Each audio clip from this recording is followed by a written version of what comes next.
검색을 했더니 저 깜짝 놀랐어요. 다양하게 연구가 이렇게까지 깊게 되어 있는지 저는 전혀 몰랐거든요. 자, 오늘 제가 이야기 드리고 싶은 건 바로 노화를 예방하는, 막아주는 하는 건 내돈내산 처음 들어보셨죠? 이건 진짜 초심자는 힘들겠는데? 자, 그렇죠. 안녕하세요. 여러분의 피부부스 피알랑 김웅석입니다.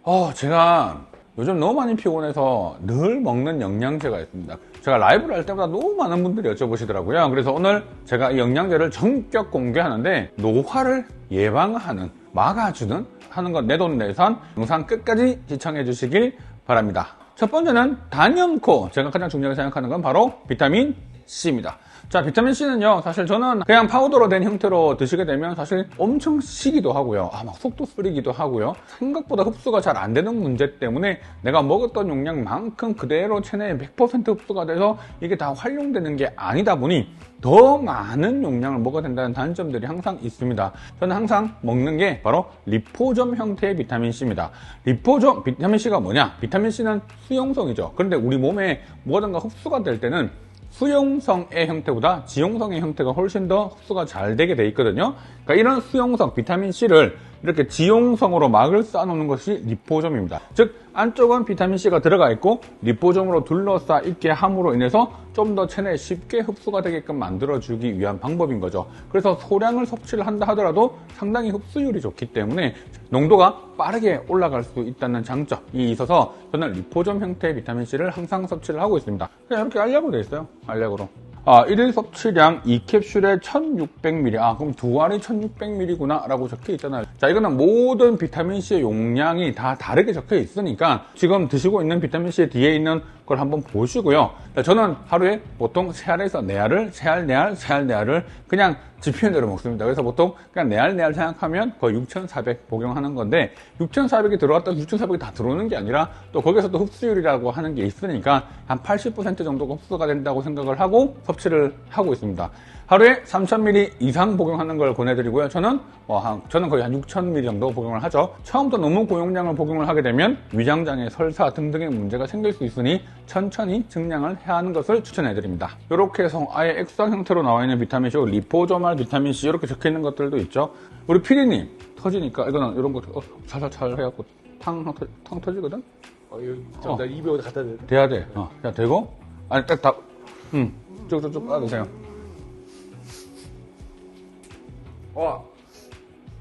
이건 진짜 초심자는 힘들겠는데? 자, 그렇죠. 자, 리포점 비타민 C에는 항상 이렇게 레시틴이 들어갑니다. 레시틴이 맛이 좀 엄청 비립니다.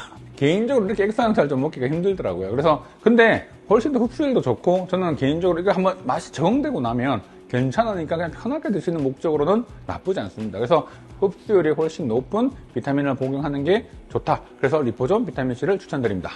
자, 두 번째는요, 바로 비타민 E입니다. 비타민 E는요, 토코페롤이 되게 유명하죠. 토코트레이놀 125ml 요 제품을 섭취를 하고 있습니다. 이거는요, 하루에 한 번 정도 섭취를 하게 되는데 요즘에 연구를 보면 토코페롤보다 훨씬 더 활성형 형태가 되어 있고요. 우리 몸의 흡수율도 상당히 좋고 효능에 대한 부분들도 훨씬 더 높은 걸로 되어 있어서 이 약 먹을 건데 토코페롤 먹느니 차라리 토코트레이놀을 먹어야지 라고 생각을 했는데 이거 생각보다 고가입니다. 그래서 제가 제 기억에 한 6만 원대 했던 것 같아요, 이게 하나가. 그래서 비타민 C 같은 경우는 수용성이다 보니까 수용성에 대한 산화물질을 덜 잡아주는 항산화제지만 비타민 E는 지용성이거든요. 근데 우리 몸에서 상당히 지용성에서 중요한 거는 세포막이나 이런 것들도 있지만 뇌, 브레인이 엄청 중요해요. 그래서 이런 지용성 비타민 E를 꾸준하게 챙겨 먹는 것도 치매라든지 여러 가지 이런 인지장애라든지 이런 문제가 생기는 것들로도 많이 예방해주는 효과가 있다라고 하는 것들이 있어서 우리가 나이가 들면 노화가 생기잖아요. 노화가 생기면 보통 이런 문제에서 피할 수가 없죠. 그래서 이런 부분들로부터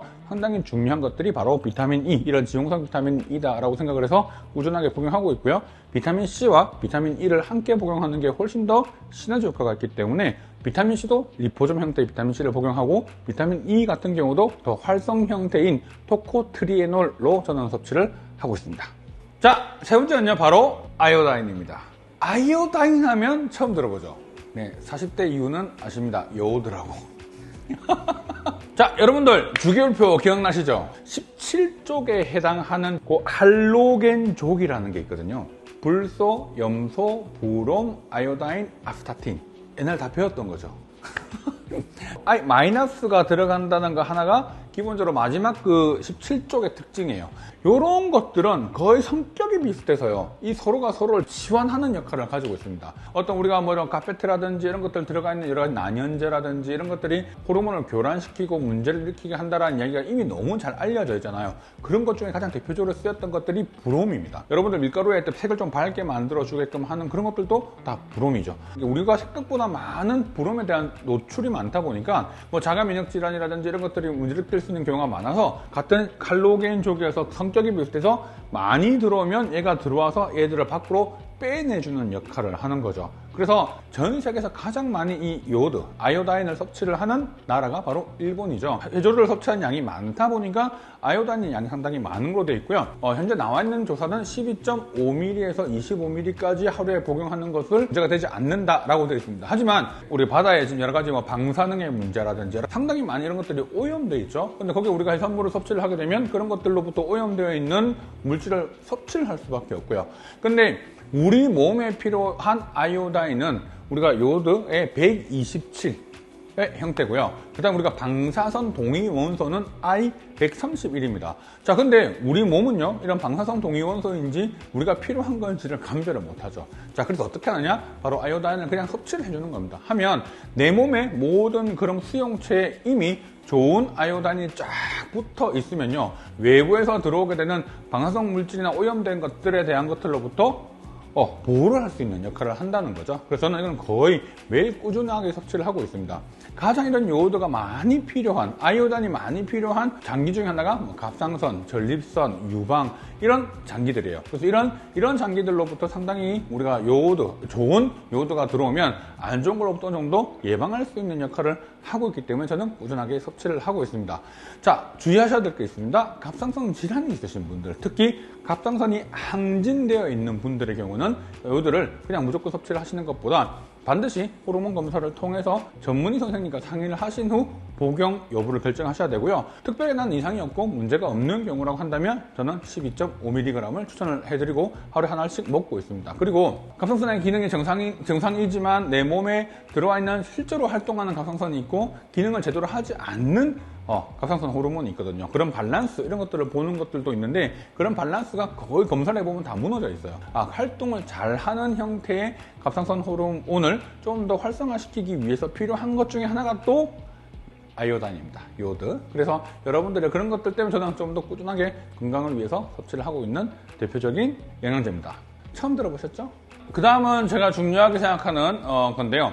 나이가 들면 세네센트셀, 즉 노화된 세포가 우리 몸에 점점점 축적한다. 제가 예전에 한번 이런 내용의 유튜브를 찍은 적이 있죠. 이 노화된 세포는요, 지가 알아서 죽어야 되는데 죽지도 못하고 살아있으면서 여러 가지 물질들을 분비를 하게 되는데 그런 물질들의 분비량이 점점점 많아지면서 우리 노화가 가속화되고 어떤 우리가 노화와 관련된 질환들이 생기는 것, 우리 피부에 노화를 일으키는 것 중에 하나가 섬유아세포가 노화를 일으켜서 안 좋은 물질들, SASP라고 하는 물질을 막 분비하면서 주변의 전체적인 노화를 일으키게 만들어주는데 역할을 한다. 근데 이거를 우리 몸 전체로 봤을 때는 각 피부뿐만 아니라 각 장기에도 이런 노화된 세포들이 다 깔려있을 거 아니에요.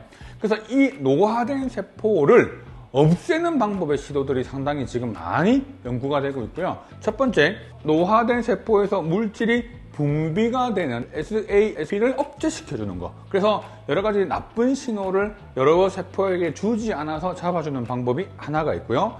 두 번째는 그 세포 자체를 없애버리는 겁니다. 그걸 세놀리틱스라고 하는 건데요. 자, 첫 번째, 우리가 SASP를 분비하는 것들을 억제해주는 것, 메트포르민입니다. 요거는 전문 의약품이고요. 이거는 처방을 직접 받아서 드셔야 되는 부분이고, 이 메트포르민은 실제로는 당뇨약이죠. 무려 60년 이상 지금 현재까지 쭉 처방되고 있는 아주 안전한 약제 중에 하나로 분류가 되어 있죠. 최근에 엄청 많은 연구가 이루어지고 있는 것 중에 하나가 스타메라고 하는 연구인데요. 이 메트포르민을 이용을 해서 안티에이징에 대해서 타겟을 하는 대대적인 연구를 6년 동안 해온 겁니다. FDA에 정식적으로 승인을 받거나 이렇게 된 것은 아니지만 상당히 요즘에 초집중되어져 있는 약물 중에 하나입니다. 그 다음 제가 오늘 대망의 오늘 제가 꼭 이야기하고 싶었던 여러분들께 바로 세놀리틱스입니다.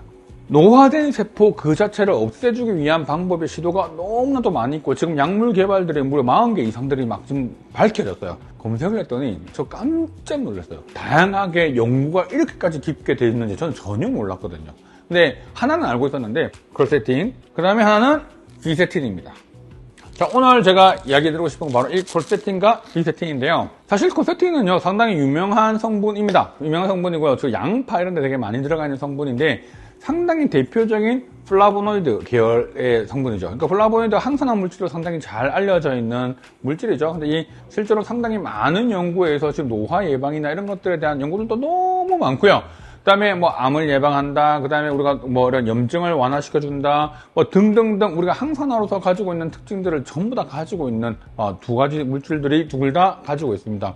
비세틴은 처음 들어봤어요, 저도. 그래서 뭐 우리가 치매 예방이라든지 우리가 몸에 염증이 생겨 있는 거라든지 관절, 노화에 생길 수 있는 모든 질환, 뭐 심장 질환 등등등 전부 이 비세틴의 연구가 다 되어 있더라고요. 그래서 실제로 상당히 많은 효과가 좋다라고 하는 결과들이 되게 보고가 돼서 그러면 먹어야겠다 라고 생각을 하고요, 구매를 했죠. 그래서 콜세틴과 비세틴 같은 경우는 그 세노리틱스 중에 대표적인 성분 중에 하나인데요. 단독으로 섭취하는 것보다 다양하게 동시에 섭취를 하는 방법들이 훨씬 더 그 효능이 좋은 걸로 되어 있습니다. 그 이유가 바로 뭐냐면 우리 몸에는 각각 다른 노화된 세포가 있고요.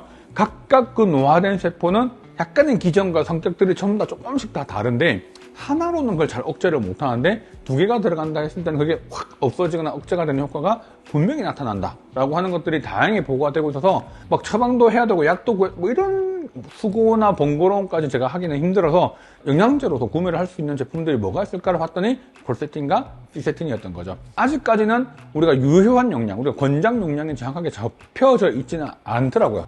콜세틴 같은 경우는 800ml라고 되어 있고요. 그 다음에 비세틴은 100ml라고 되어 있어서 실제로 하루에 한 번씩 각각 복용을 하고 있습니다.